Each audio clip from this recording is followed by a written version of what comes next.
Corned beef, or another word for it is salt beef, or you could even call it bully beef, which is what it was called in World War One and World War Two. It's a way of preserving a cut of beef, so it has a really good shelf life. I mean, obviously it was in World War One and World War Two would be in a little tin, which you can still buy in the stores today. But what we're creating today is something a lot more special than that. It's like it's similar in a way to pastrami, but different flavour. So first we're going to make a brine, which is what we're going to cure the beef in. And what we're putting in the brine, we have chili flakes, a little bit of heat, you can leave that out if you want, mustard seeds, black peppercorns, we've got cardamom pods, and we've got a star anise, we've got cinnamon stick, and we've got bay leaves, and then I've got some juniper berries, and I've got some cloves.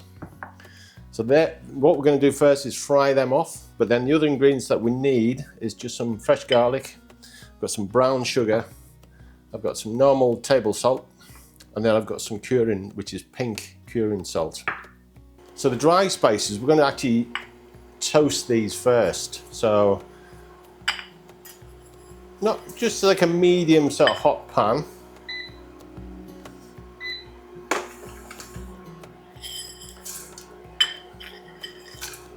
The bay leaves and the cinnamon, leave them.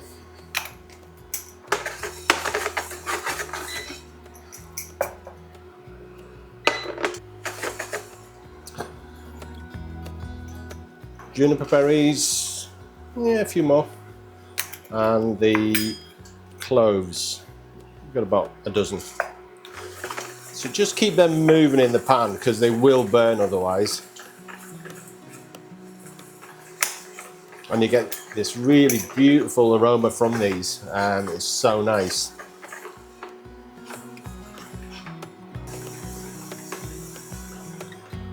So we're then going to we're going to crush all these just to get the maximum flavour out of them. I'm also going to add the garlic, so we'll just roughly sort of slice that.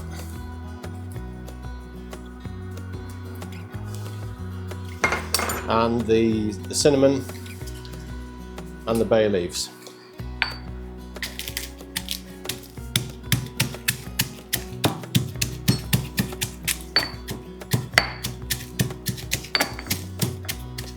So I've filled the pan 2/3 full of water, and I'm bringing it to the boil, and now we'll just add all of the spices.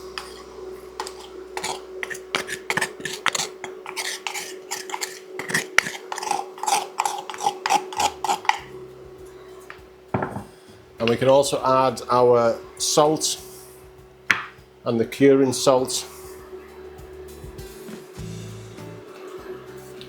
With the amount of the curing salt, just go online and you'll find curing salt calculators. That's the best way to work out how much you need. So it is quite critical how much you use.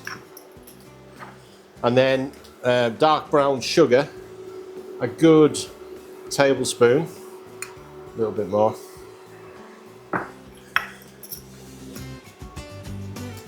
Actually, I better put that away because it's sort of disturbed me that my new shelves there's a gap.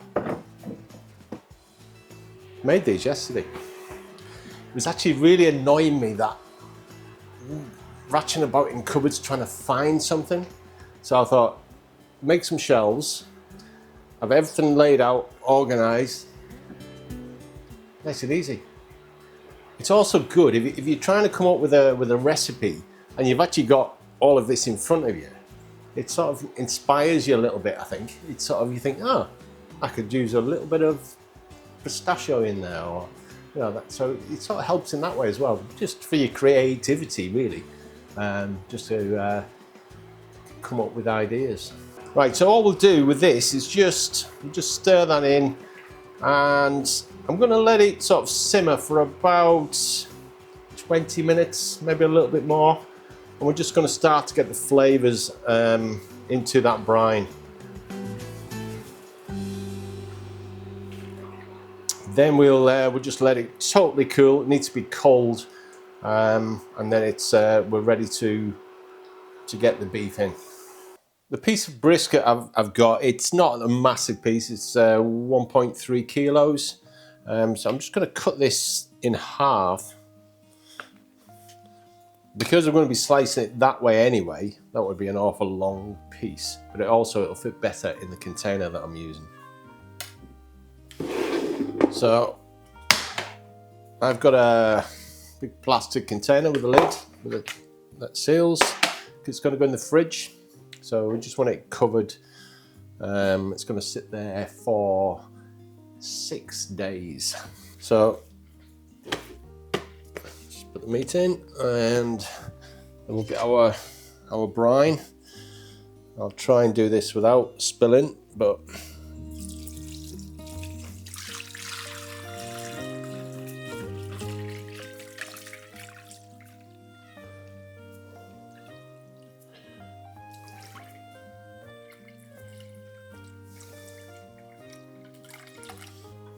right, that's as far as I dare go. So you'll find in the bottom of your pan is all the spices. We need them out. So all I'm going to do is just get a strainer spoon.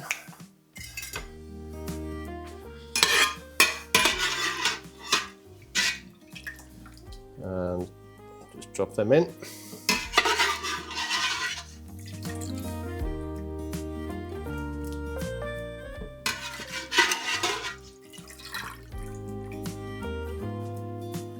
As long as the beef is totally covered in there, you'll be absolutely fine. So we'll get the lid on. So that you've got to make sure that your brine is totally cold at that stage, and then we'll get the lid on. You could do it in the pan, as long as you've got space in your fridge.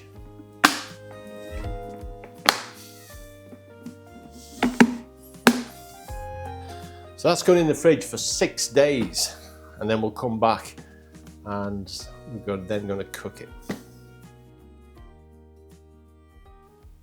Right, so our beef has had 6 days in the fridge. 6 days. I've had a haircut. I'm starting to look a little bit like a shaggy dog, so I better smarten myself up.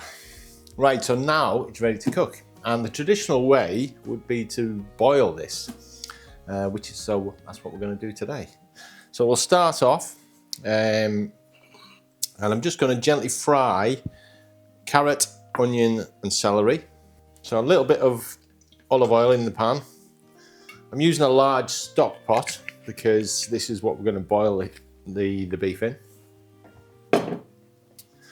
So I've got one sort of medium carrot, one medium onion and one stick of celery, and they're just chopped.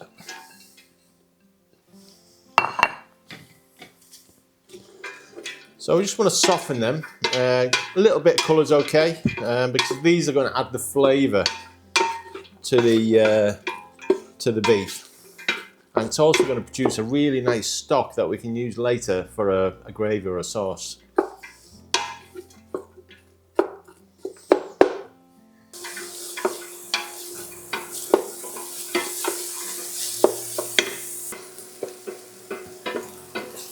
So once they're softened,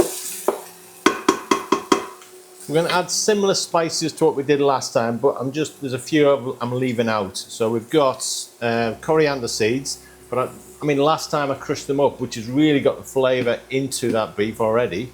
You don't need to this time. So coriander seeds, mustard seeds. We've got 2 large cloves fresh garlic, just chopped. We've got black peppercorns. And we've got juniper berries, and we've got about a dozen cloves, 2 bay leaves, dried or fresh,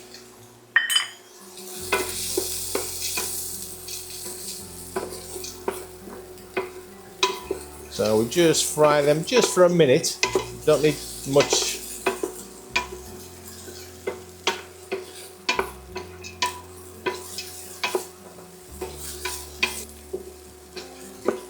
So it's all about getting the flavours into that beef, because without all of this, it'll just be a little bit sort of bland. So we're trying to maximise the flavour of the beef by using these sort of ingredients that that complement it. Right, that's okay. So we've now, I'm just going to add a litre of water.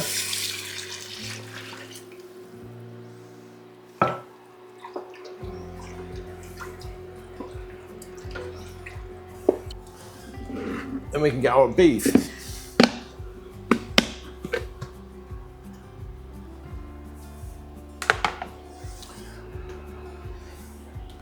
Right, so the beef, you'll see it's changed colour quite a lot, which is absolutely perfect. So all we're going to do now, some people will rinse this off, and I'm not a believer of that, because what's left on the surface, the herb and the spice, is fine to cook it in. So just add these to the pot. So if you remember, mine was cut into 2 pieces, which makes it a lot easier at this stage.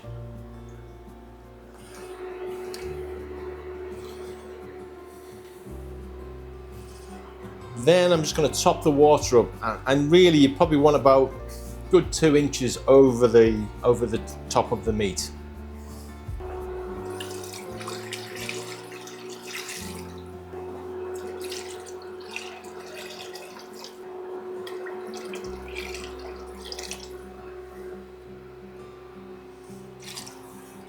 Right, that looks good. So now what I'll do is just bring it to the boil. As soon as it gets to the boil, I'm just going to put it down to a very low heat and just simmer this. And it's going to simmer for at least 3 hours. At 3 hours, I'll be checking it. If you feel it will start to pull apart nice and easy. If you put a spoon in and twist it, the fibres will separate. If it's not, just give it a little bit longer. So I've taken the beef out exactly 3 hours, and then I've just let it sit for 20 minutes or so just to cool a little. So we'll just slice into it and see how she is.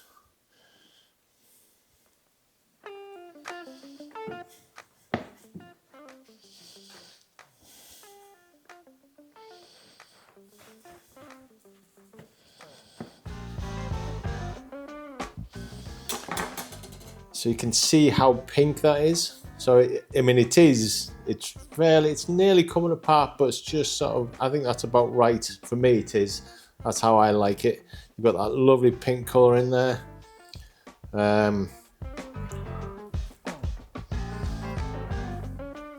Oh yeah,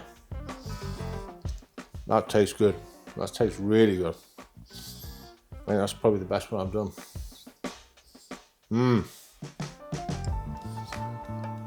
So a traditional thing for St. Patrick's Day is that you'd serve this with boiled potatoes and boiled cabbage. But I'm a little bit early for St. Patrick's Day, so I'll show you how I'm going to eat it today.